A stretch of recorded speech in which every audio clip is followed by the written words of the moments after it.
जे काही काय म्हटले, प्रकाश शिंदे म्हणाले.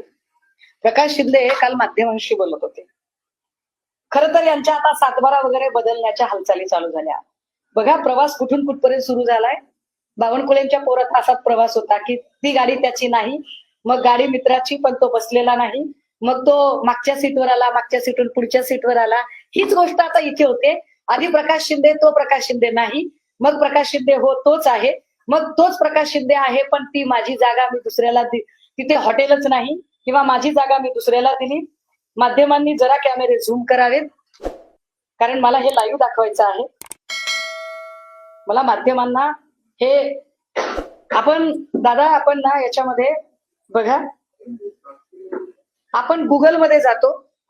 गुगलमध्ये गेल्यानंतर आपण हॉटेल तेज यश काय म्हणाले प्रकाश शिंदे, हे हॉटेल नाहीये. पहिली गोष्ट हे हॉटेल नाहीये. दुसरं काय म्हणतात की हे माझं नाहीये. अरे मी म्हटलं की ते चालवायला तुम्ही, मी काल म्हटलं की चालवायला तुम्ही रणजित शिंदेला दिलं.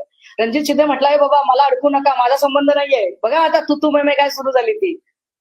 आता हॉटेल तेज यश का खोटं बोलले प्रकाश शिंदे, खोटं का बोलले ते की माझं हॉटेल नाहीये. मी जरा दाखवते आपल्याला, लाईव्ह दाखवते. हे हॉटेल तेज यश आहे. आपण गुगलला सर्च केलं, इथे हॉटेल तेज यश आलं. जर ही कमर्शियल प्रॉपर्टी नसेल तर याला रेटिंग कसं येईल. याला रेटिंग आहे 4.8 चा रेटिंग आहे याला.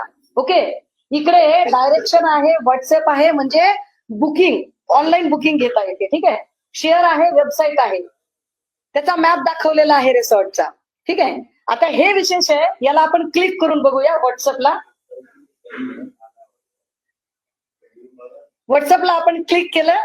आता ऑनलाईन बुकिंग वर गेलो. मी जरा टॉपला क्लिक करते. दादा कॅमेरे झूम करा. नाव काय आलं बघा दादा, कॅमेरे झूम करा.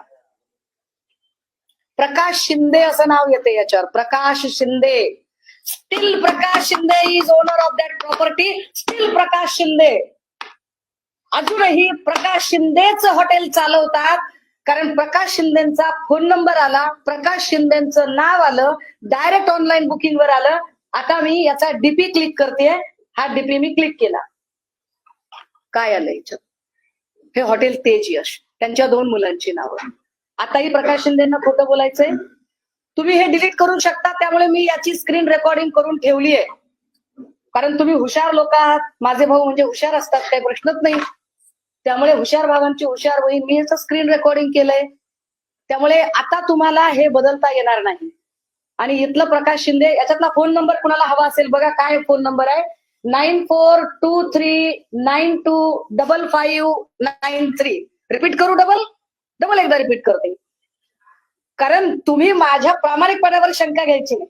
9423925593. मी लॉजिकल बोलतेय, मी प्रामाणिकपणे बोलतेय, मी एका पुराव्यासाठी मेहनत घेते. पुन्हा एकदा सांगते की महाराष्ट्रातल्या 14 कोटी जनतेच्या भविष्याचा विषय आहे.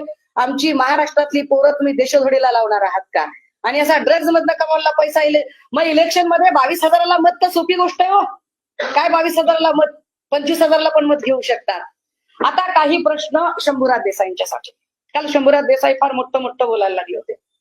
शंभूराज देसाई असं म्हणाले, एक तर प्रकाश शिंदेनी या सगळ्यांची उत्तरं दिली पाहिजेत आणि प्रकाश शिंदेनी सांगितलं पाहिजे की रणजित शिंदे फरार का झाला. रणजित शिंदेचा जर संबंध नाही तर रणजित शिंदे पोलिसांना कॉपरेट का केलं नाही. ओंकार डिगेला आज हजर राहावं लागतंय, त्या दिवशी ताब्यात का घेतलं नाही. जो पोलीस तिकडे लाईटचा एक आकडा वापरला गेला, जो आकडा इलिगल पद्धतीने वापरला होता. काल एका वर्तमानपत्राने, अत्यंत महत्वाच्या वर्तमानपत्राने सांगितलं की याचा संबंध आंतरराष्ट्रीय तस्कर टोळीशी आहे. मग आंतरराष्ट्रीय तस्कर टोळी म्हणजे मागच्या वर्षी ललित पाटीलचा जो विषय झाला होता आणि तेव्हाही मी हाच प्रश्न शंभूराज देसाईला विचारला होता की शंभूराज देसाई, तुम्ही पालकमंत्री असताना आणि एक्साईज खातं तुमच्याकडे असताना, ठीक आहे एक्साईजच्या अंतर्गत ड्रग्ज येत नाही पण एक्साईजच्या अंतर्गत बार येतात, पण बार मध्ये ड्रग्ज कुठून येतो हे तुम्हाला कसं कळत नाही.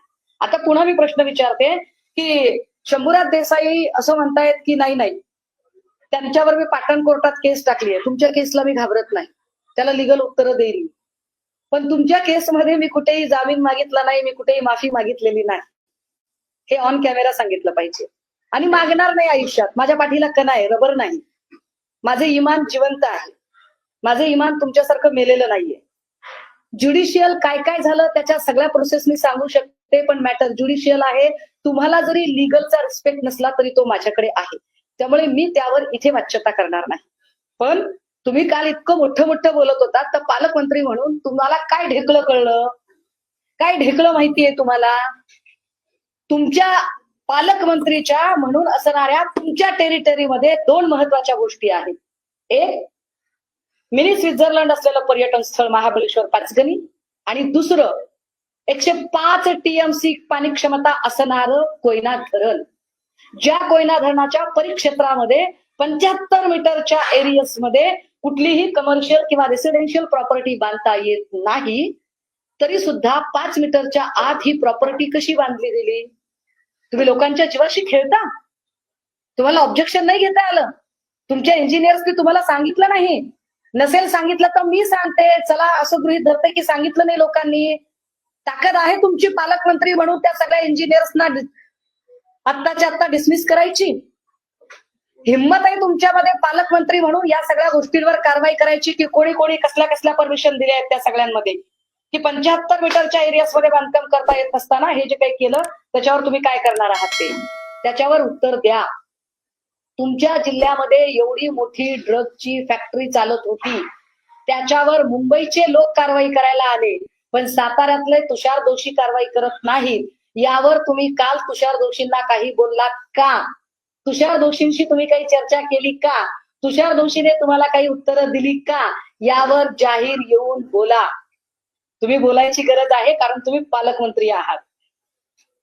तिसरी गोष्ट, 1 मिनिटासाठी असं गृहीत धरू, कारण मी चांगला माणूस आहे, मी पुन्हा पुन्हा म्हणते, मला तुमच्या पॉलिटिकल स्कोअर सेटल करण्यात काहीच इंटरेस्ट नाही. मी समग्र महाराष्ट्राचा, ज्या महाराष्ट्रामध्ये भाजपचे नेते कार्यकर्त्यांची लेकरं राहतात त्यांच्या सुद्धा भविष्याचा विचार करते, आणि तो विचार करून सांगते की चला 1 मिनिटासाठी असं गृहीत धरू की तुम्हाला ड्रग्ज फॅक्टरी माहित नव्हती. शंभूराज देसाई, विचार करा, समजा तिथे जर एखादी स्फोटके बनवण्याचा फॅक्टरी चालू असती, बॉम्ब बिम बनवण्याची काही चालू असतं, तर तुमचा नेता तिकडे राहतोय, तुमच्या नेत्याच्या जीवाला धोका झाला असता. ज्या नेत्यानं तुम्हाला गुवाहाटीला नेऊन मंत्री केले त्या नेत्याच्या सुरक्षिततेसाठी तरी तुम्ही त्या कोयनाच्या तिथे काय चाललंय त्याकडे लक्ष द्यायला पाहिजे होतं. ते लक्ष दिलंय का ते बघा. अचानक तुमचा अधिकारी तिकडे काल का गेला? तो अधिकारी सांगतोय की मी नव्हतो, माझा या तपासाशी संबंध नाही. ज्याचा तपासाशी संबंध नाही तो पत्रकार परिषदेनंतर अवघ्या 2 तासात तिकडे का पोहोचला? याच्यावर तुमच्याकडे काय उत्तर आहे पालकमंत्री म्हणून? तुम्ही बाकीच्या गोष्टी तुमच्यासाठी, संजय राऊत साहेब, फार पुढची गोष्ट आहे. तुम्ही आधी माझ्याशीच निपटा, आणि मी अत्यंत तार्किक विचारलेल्या प्रश्नांची तुम्ही मला उत्तरं द्या. आणि मी पुन्हा एकदा पुनरुच्चार करते की होय, मी या राज्याचे उपमुख्यमंत्री सन्माननीय एकनाथ शिंदे यांच्या राजीनाम्याचा पुनरुच्चार करते. त्यांची माझी दुश्मनी नाही. एकनाथ शिंदेंनी माझा बांध कोरलेला नाही, त्यांनी माझ्या केळी नारळीच्या बागा तोडलेल्या नाहीत. एकनाथ शिंदेच्या बद्दल मला सहानुभूती आहे, परंतु माझा सरळ साधा मुद्दा आहे की जर एखाद्या ठिकाणी मंत्रिपदाच्या प्रिव्हिलेजमुळे एखादी व्यक्ती वाचत असेल तर त्यांचे राजीनामे झाले पाहिजेत, असंच आपण म्हणत आलो ना. महाविकास आघाडीच्या लोकांनी हसत हसत राजीनामे दिले. विलासरावजींनी बॉम्बस्फोटानंतर दिला होता, RR पाटील साहेबांनी एका छोट्या स्टेटमेंट नंतर दिलेला होता, अनिल देशमुख साहेबांनी चौकशी चालू असताना दिला होता.